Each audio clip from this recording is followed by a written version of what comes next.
Saudações, galerinha, mais uma vez. Olha o professor olhando na área aí. Então é o seguinte, moçada. Dando continuidade àquela aula bacana, aquela informação legal que nós iniciamos, né? Na aula 11 e 12 também, parte 1. Eu vou continuar agora com a parte 2, certo? Onde eu converso com vocês mais um pouco sobre um dos principais fatores que influenciam na dinâmica climática, tá? Do mundo como um todo.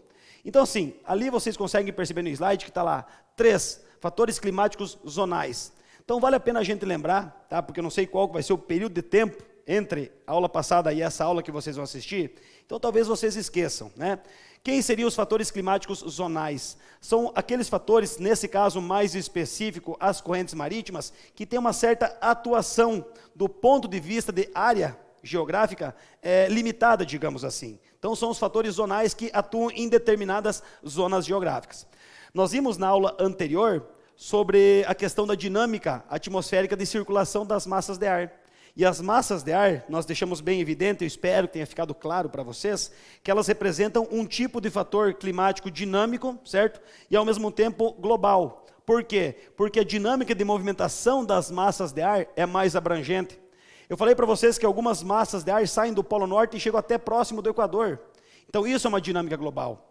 Outra coisa sobre as massas de ar que vale a pena a gente fazer uma ressalva, uma observação, um adendo, é que essas massas de ar, ao mesmo tempo que elas influenciam os locais para onde elas vão e por onde elas passam, elas também vão sendo influenciadas, certo? Pelas características atmosféricas dessas regiões. Mas as massas de ar nós já discutimos, vamos conversar um pouco sobre as correntes marítimas, beleza?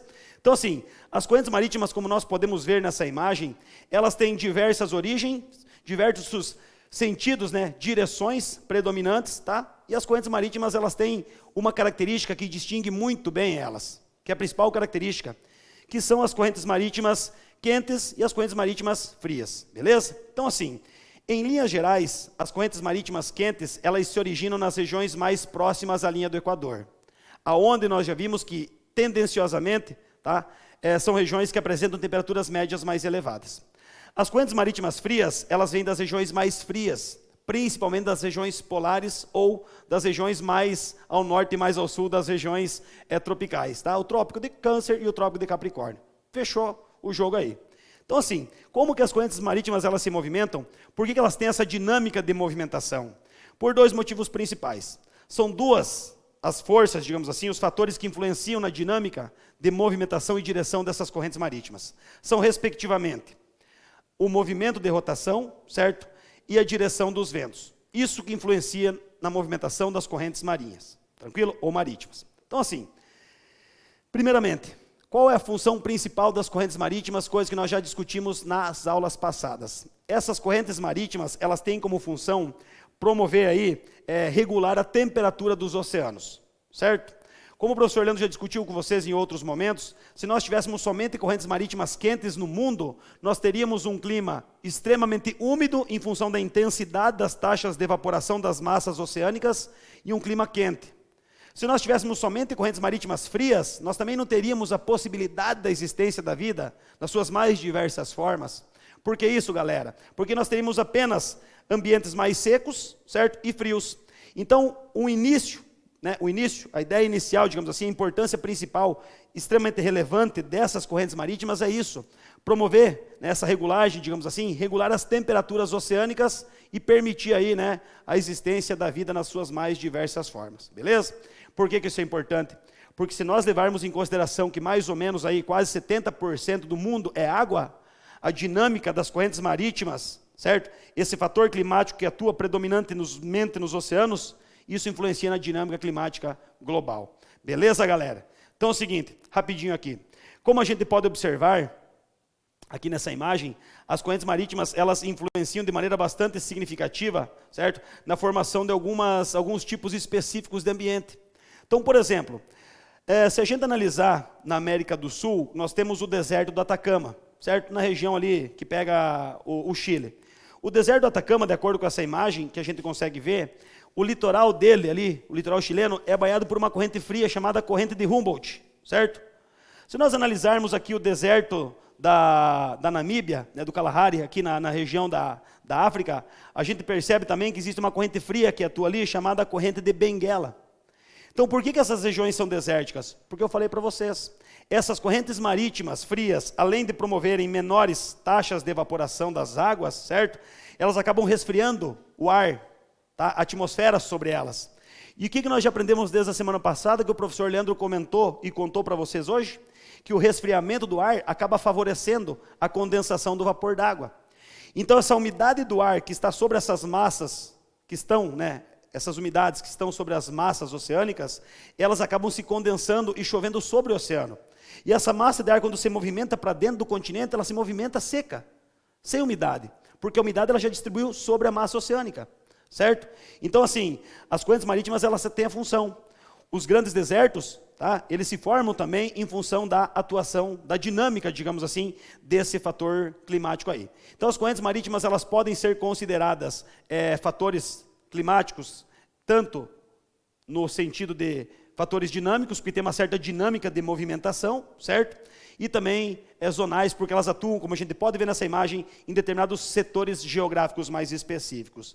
Valeu, moçadinha? Então segue o jogo lá.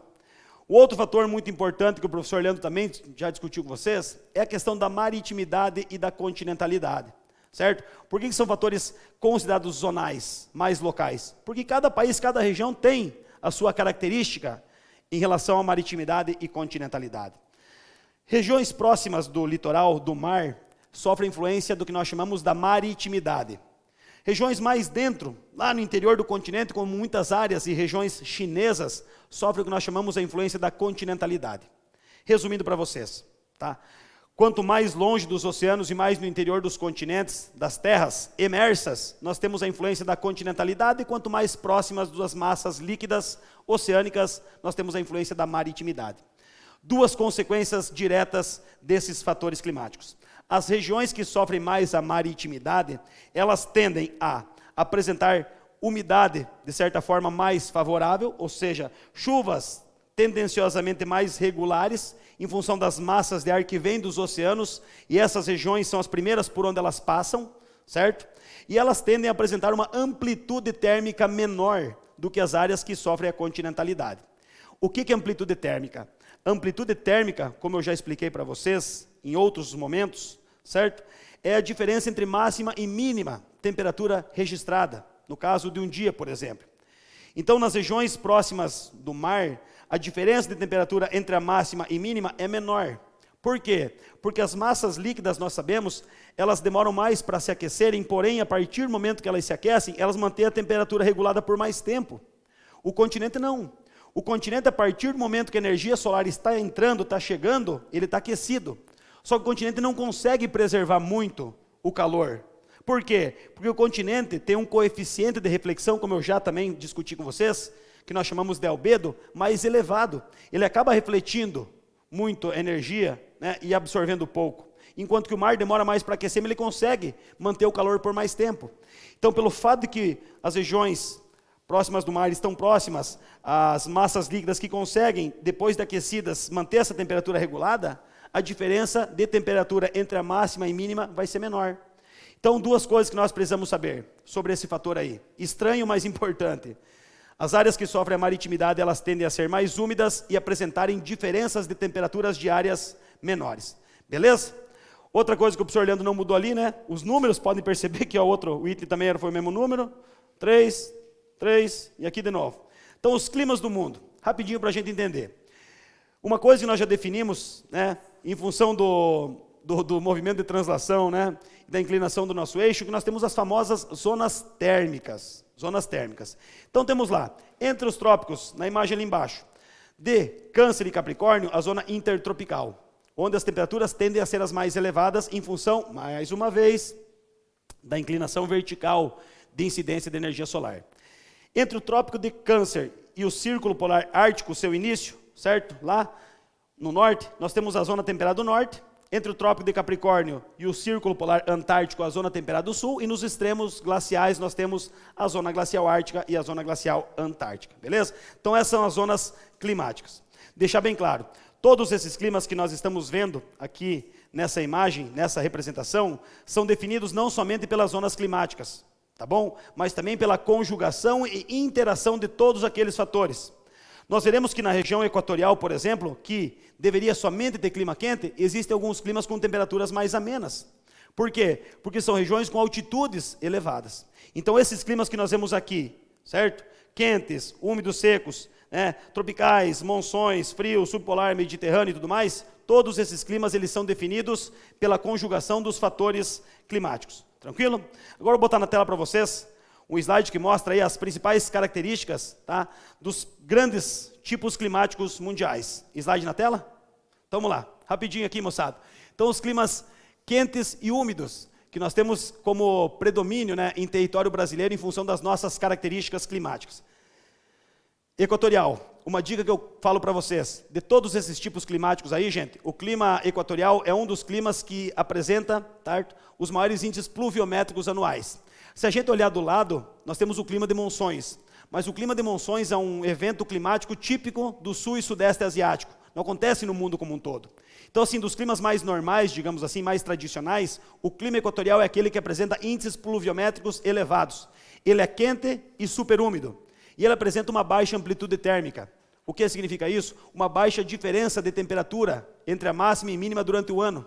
Por quê? Porque estamos falando de um clima praticamente na região equatorial. Então é quente o ano todo. Vamos rapidinho em função do nosso tempo. O clima tropical, quente e úmido. Tem as duas estações bem definidas, o verão e o inverno, que são, certo? Conseguem ser definidas pela quantidade de chuva e também conseguem ser definidas pelas temperaturas que são bem distintas. Vamos falar um pouquinho dos climas quentes e secos. Temos o desértico, que é o clima, um dos climas mais secos junto com o polar, certo? Isso em função principalmente da acentuada aridez da atmosfera. E aí é o seguinte, o clima desértico, ele apresenta uma das maiores, talvez a maior amplitude térmica diária. De dia nós sabemos que no deserto as temperaturas são elevadíssimas, mas à noite elas tendem aí a cair a menos 10, menos 5, né? Menos 6, menos 7 graus. Por que isso acontece? Porque os desertos, gente, em função da baixa umidade do ar sobre essas regiões, né, e do alto índice e capacidade de reflexão que os desertos têm dos raios solares, os desertos eles não conseguem manter calor, certo? Durante o dia, enquanto bate energia solar, os desertos estão quentes, mas à noite ele não consegue transmitir esse calor. A areia, basicamente, não consegue armazenar esse calor. Conseguem perceber? Então o deserto ele esfria muito rápido a partir do momento que não entra mais energia no sistema. Então o clima desértico, tá, apresenta grandes amplitudes térmicas, principalmente aqueles desertos quentes, como por exemplo o Saara, são as maiores amplitudes térmicas do planeta. O clima semiárido, que no Brasil nós encontramos na região nordeste, as médias térmicas menores que a do deserto, tá? Então não é tão quente, mas as médias térmicas são maiores que os climas, por exemplo, polares e subtropicais, e ele é um pouco mais úmido que as regiões desérticas. A gente consegue ver aqui na imagem deles que um lado você tem o termômetro, do outro você tem o pluviômetro. São dois instrumentos utilizados. O termômetro marca a máxima e mínima temperatura. E o pluviógrafo, ou pluviômetro, desculpem, ele marca a precipitação. Então a gente vê que o clima semiárido ele tem um pouquinho mais, né, de precipitação de chuva do que o clima desértico. No Brasil nós temos o clima tropical semiárido na região nordeste. Vamos rapidinho aqui. Os climas temperados. Clima temperado, característica predominante, as duas principais. As estações do ano são bem distintas, bem definidas pela temperatura e pela umidade. E temos o continental e o oceânico. Mediterrâneo, verões secos, certo? Os verões são mais secos, aí o inverno tende a ser um pouco mais úmido, e a diferença de temperatura, certo? A amplitude térmica também é bastante elevada. E o clima subtropical, gente, eu peço para vocês tomarem cuidado com esse clima aí, porque é o clima típico da nossa região aqui, né? Em um momento aí, na aula passada, eu mostrei para vocês a linha do Trópico de Capricórnio, que passa aqui pelo Paraná, e nós em Guarapuava, junto com Santa Catarina e Rio Grande do Sul, estamos numa faixa, né, latitudinal um pouco ao sul do Trópico de Capricórnio. Por isso nós temos um clima subtropical. Aqui diz que é um clima que apresenta características intermediárias entre o tropical e o temperado. Que características seriam essas? O que nós sabemos sobre a nossa dinâmica climática de Guarapuava? Temos aí invernos, não digo tão rigorosos, mas com temperaturas bem menores do que do verão, certo? E nós temos invernos tendenciosamente mais úmidos, por conta do resfriamento da nossa atmosfera nessa época do ano aí. E os climas frios? O clima frio, né, próximo aos círculos polares, invernos extremamente rigorosos, longos, certo? Cujas precipitações acontecem predominantemente na forma de neve. Vale a pena lembrar vocês que a neve também é uma precipitação, que o termo precipitação nós utilizamos quando estamos fazendo uma menção, né, uma referência à volta do vapor d'água para a superfície para dar continuidade ao ciclo hidrológico. Nós habitualmente chamamos a precipitação de chuva, porque no nosso caso aqui, a principal forma de retorno do vapor d'água é na forma líquida, por conta das características da nossa atmosfera. Você pega as regiões mais aos extremos norte e sul, tá? A principal forma de precipitação é a neve, porque a temperatura da atmosfera é muito baixa, o vapor d'água, além de se condensar, ele acaba se solidificando. O clima de montanha, que eu falo para vocês, tá? Que é típico em regiões de altitudes extremamente elevadas, então temos pouca precipitação e temperaturas mais baixas, principalmente por conta da alta altitude, e temos aí os climas polares, presentes nas latitudes acima de 80 graus. Se nós sabemos que as latitudes dessas regiões são acima de 80 graus, então nós estamos falando das regiões mais distantes da linha do Equador, tá? Então, consequentemente, as médias térmicas são extremamente baixas. São nessas regiões aí, tá? Talvez nessas três, principalmente nas duas últimas, que em determinadas épocas nós encontramos a tundra, né? Que é aquela formação vegetal que nós estudaremos, que ela se caracteriza por musgos líquidos que só aparecem em determinadas épocas, quando acontece aí o derretimento um pouco da neve, do gelo que cobre a superfície. Mas isso é papo para outra aula, é papo para quando a gente for falar sobre a biogeografia. Então aí, moçada, temos os grandes grupos de climas, tá? Então temos os quentes e úmidos, temos os quentes e secos, os climas temperados e os climas frios. Mais uma vez o professor Leandro fala, esses climas, eles são, todos eles, consequência da interação dos famosos fatores climáticos que nós vimos na aula da semana passada. E o último momento aqui, uma última questão, slide na tela, vou colocar para vocês uma questão da Universidade Federal do Rio Grande do Sul. Então é o seguinte, lembram, claro que vocês lembram, que nós temos um objeto de análise muito importante dentro da dinâmica climática, que é o famoso climograma, certo? O climograma são esses gráficos aí que mostram colunas e linhas. Embaixo nós temos várias letras onde cada uma delas representa, tá, os meses do ano. Então nós temos, por exemplo, aqui, ó, vamos pegar o primeiro climograma. Primeiro climograma. Chuvas, né, ali anuais, 2.890. O segundo climograma 2, chuvas 1.600 e o 3, 1.300. Então nesse caso aqui do clima 1, a gente consegue perceber que o mês de maio ele é um pouco mais chuvoso. Por quê? Porque a chuva é representada pelas colunas. No caso do climograma aqui, 3, a gente consegue perceber que o inverno é o mais seco, é menos chuvoso. Por quê? Porque a gente vê que entre junho e agosto quase não tem chuva. Da mesma forma que a gente vê que no inverno as temperaturas diminuem. Consegue perceber ali? Veja a linha. Por outro lado, nós pegamos o climograma 2. Em alguns casos, nós temos temperaturas que chegam a 30 graus lá em dezembro. E o inverno não é um inverno tão frio. Veja no climograma 2, a linha que segue ali o mês de maio e junho, né? Que é os meses onde a temperatura é a menor do ano. Nesse tipo de clima, 22 graus, certo? No clima 3, 0 graus, 14 graus. Então dá uma diferença. Então o climograma ele é utilizado para fazer uma análise dos dois principais elementos climáticos. Distribuição de chuva ao longo do ano, por meses, e variação de temperatura. Considerando o climograma, não é criptograma, é climograma, pelo amor de Deus. Seguinte, vamos lá, letra A. O climograma 1 apresenta as variações mais significativas de pluviosidade e temperatura, indicando um clima equatorial úmido. Falso, já vou dizer para vocês, por quê? Porque não tem variação significativa de temperatura. Vejam ali a linha de temperatura. Ela oscila mais ou menos entre um pico ali de 28 e 26 graus. Não tem uma variação grande como no climograma 3, que ela varia de 25 a 10, 12 graus. Da mesma forma, tá, que nós temos uma variação pluviométrica não existente. A variação pluviométrica é muito pouco. Então é falsa a informação, principalmente porque não existe uma variação de temperatura. Elimina ela. 2. Letra B. O climograma 2 apresenta uma relação direta entre pluviosidade e temperatura, indicando o clima com verões quentes e úmidos. É verdadeiro isso ou não? Não é, né, gente? Vejam ali, ó, o verão, no caso, não é úmido, né? A gente consegue perceber ali, ó, que o verão não é úmido, certo? O verão, ele é mais seco, o inverno que é mais úmido. Olha a quantidade de chuva que a gente consegue ver ali, certo? Nos meses do inverno. O climograma 3 apresenta uma relação inversa entre pluviosidade e temperatura, indicando um clima com invernos úmidos. Não, né, gente? Muito pelo contrário. Muito pelo contrário. A gente consegue ver no climograma 3 que nos meses de inverno, ali julho, junho, né, agosto, é a menor quantidade de chuva do ano. Né? Consegue perceber isso? Diz ali, invernos úmidos não, são invernos secos. Letra D. o climograma 1 e 2, né, ambos apresentam condições de considerável pluviosidade nos meses de temperaturas mais altas. Vamos ver? Não. Veja o climograma 2. Quais são os meses de temperaturas mais altas? Teoricamente, dezembro e janeiro, certo? E são os meses que apresentam a menor quantidade de chuva. Só nos resta a alternativa 3. Os climogramas 2 e 3 indicam variações significativas de pluviosidade e temperatura com estações bem definidas, com certeza. Tá? Então, conseguem perceber no climograma 2 como a temperatura varia? Pegue só o verão e inverno. Tem uma diferença bem grande, né? Coisa que no climograma 1 não tem. Pegamos o climograma 3, verão e inverno, também tem uma diferença de temperatura, coisa que no climograma 1 não tem. Da mesma forma que pluviosidade também, ela varia, certo? Veja no climograma 2, como que a pluviosidade ela varia. Nos meses ali de maio, junho, julho, você tem mais chuva. Novembro, dezembro, quase nada.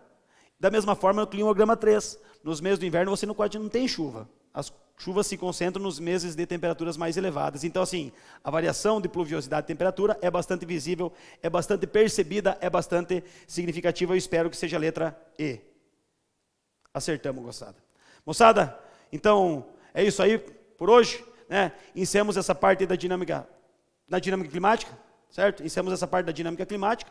E daqui para frente, agora, nas próximas aulas, nós entraremos de maneira mais específica aí na questão da biogeografia, do relevo aí, outros elementos naturais. Beleza? Abraço, beijo para vocês. Fui.